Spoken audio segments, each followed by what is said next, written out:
Assalamualaikum warahmatullahi wabarakatuh. Kami dari kelas 12 MIPA 1, saya Ahmad Fatiril Haq. Saya Firman Maulana. Saya Diki Setiawan. Saya Win Martin Subratna. Saya Najarudin. Kami akan menjelaskan materi yaitu tentang dinamika politik pada masa demokrasi terpimpin. Demokrasi terpimpin ditandai dengan keputusan Presiden Soekarno yang mengeluarkan dekret presiden sebagai dasar dari pelaksanaan demokrasi terpimpin Indonesia. Menerapkan demokrasi terpimpin dari tahun 1959 sampai dengan 1966.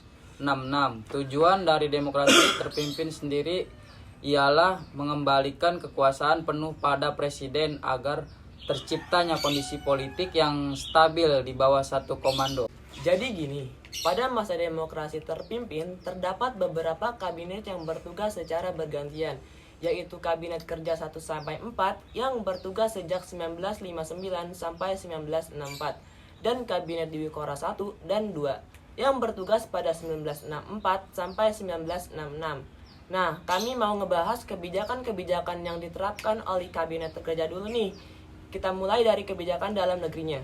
Kebijakan dalam negeri yang pertama yaitu membentuk DPR gotong royong atau DPR-GR untuk menggantikan DPR hasil pemilu 1955, membentuk MPRS serta membentuk DPAS yang seluruh anggotanya dipilih dan dipimpin langsung oleh presiden. Kebijakan selanjutnya adalah membubarkan Partai Masyumi dan Partai Nasional Indonesia atau PNI karena keduanya diduga terlibat dalam beberapa peristiwa pemberontakan di dalam negeri, yaitu PRRI dan Permesta. Kemudian membentuk Front Nasional untuk memperkuat cita-cita proklamasi dan UUD 1945 guna mensukseskan pembangunan serta mengukuhkan paham Nasakom atau nasionalis agama dan komunis kepada setiap lapisan masyarakat.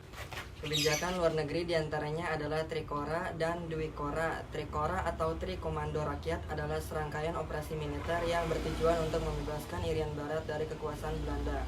Operasi militer ini dimulai sejak 19 Desember 1961. Kebijakan luar negeri selanjutnya adalah Dwikora. Kebijakan ini bermula pada 1963 saat Indonesia mengalami konflik dengan Federasi Malaya yang saat itu ingin menggabungkan Singapura, Sabah, dan Sarawak dalam pembentukan sebuah negara federasi Malaysia. Presiden Soekarno sangat menentang rencana tersebut karena dianggap sebagai bentuk imperialisme baru dari Inggris yang memberikan kemerdekaan bagi Federasi Malaysia. Pada tanggal 27 Agustus 1964, Presiden Soekarno kemudian mengumumkan pembentukan kabinet baru untuk menggantikan kabinet yang sebelumnya, yaitu Kabinet Dwi Kora 1.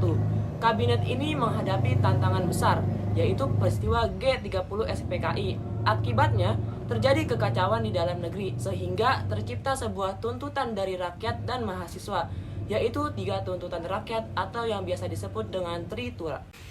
Respon atas munculnya Tritura, Presiden Soekarno lalu membubarkan Kabinet Dwi Kora 1 dan mengumumkan pembentukan Kabinet Dwi Kora 2 pada 21 Februari 1966 atau disebut juga Kabinet 100 Menteri karena banyak yang bertugas di dalamnya saat pelantikan pada tanggal 24 Februari 1966. Terjadi demonstrasi besar-besaran yang dilakukan oleh Kesatuan Aksi Mahasiswa atau KAMI yang memprotes pembentukan kabinet tersebut. Pada 23 Februari 1966, Presiden Soekarno membubarkan KAMI. Namun gelombang proses demonstrasi semakin besar. Untuk mengatasinya, Presiden Soekarno menerbitkan surat perintah 11 Maret 1966 atau Supersemar yang ditunjukkan kepada Letnan Jenderal Soeharto. Ada beberapa sumber yang bilang dengan adanya Supersemar dianggap sebagai momentum berakhirnya masa demokrasi terpimpin sehingga melahirkan pembukaan masa yang baru yang kemudian disebut masa Orde Baru. Jika ada yang belum jelas, silakan tanyakan, tapi jangan minta kepastian, karena kami di sini presentasi, bukan mengisi hatimu yang sunyi.